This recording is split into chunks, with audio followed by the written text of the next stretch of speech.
Sim racing has nearly perfected most aspects of racing in one form or another. However, sim racing has always had one weakness, and that's accurate wet weather driving physics. We've seen sims try time and time again to make good wet physics, but none have nailed it thus far. Today I'll be comparing the physics and driving feel of two popular racing sims to see how they compare. Let's get into it.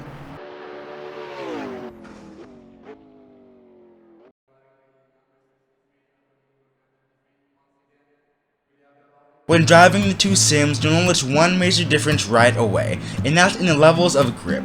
Project Cars 2 feels as if the track has reduced grip, yet the tires still have a lot of it. So catching oversteer is, while easy is not the best word, predictable and controlled are two that describe it well.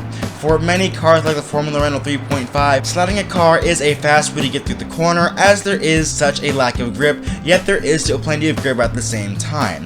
If you do hot laps, you'll find that on certain circuits, wet times generally aren't more than a few seconds off the dry times, as you can brake, turn in, and accelerate at practically the same points on the wet tires.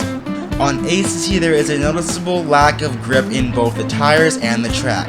You really have to watch the throttle inputs, as if you go 100% over the limit, you will spin. No questions asked. It's a one-way ticket to see God, on Spirit, and best believe they'll leave your luggage on the track where you used to be before you spun out. It feels like you have to wrestle the car to find grip on track, which makes it exciting and challenging.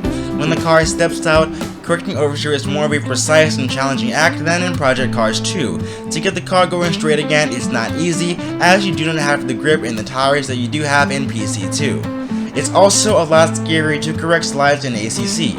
In Project Cars, you have a level of confidence that the car will come back, but in ACC your butt cheeks clench hard every time you feel the rear end swinging out.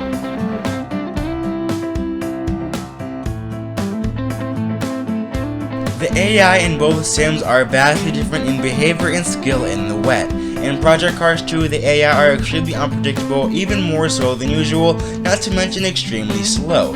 I find that on my normal AI settings in the wet, I'm pulling away from the AI no problem, and even when I turn them up to 120, they still do not offer enough competition for an exciting race where you feel like you are being pushed as a driver. In ACC, the AI are extremely good in the wet. On my normal AI settings, they are about as challenging as they are in the dry, and I can't imagine how good they would be turned up to 100%.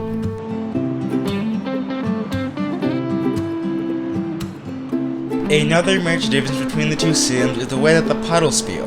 They seem to be more prominent and dangerous in Project Cars 2. If the slightest bit of tire or splitter touches a puddle, the car is going to swing around. They also seem a lot deeper, so the rear wheels will change rotational speed relative to the track upon contact with the puddle. This means that even if you survive the puddle itself, good luck keeping in control upon exiting the puddle. If you are entering a braking zone that has a puddle, the tires will instantly lock and you will begin hydroplaning with little control over the car.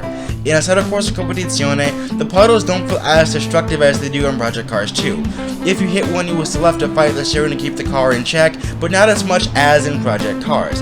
If you really wanted to risk it, you could fly over a puddle in a calculated move and make it out okay. Well, mostly okay. The puddles in Project Cars 2 are also more visible and larger on track, so in a way they are easier to avoid. The puddles on ACC are more difficult to spot, especially at night.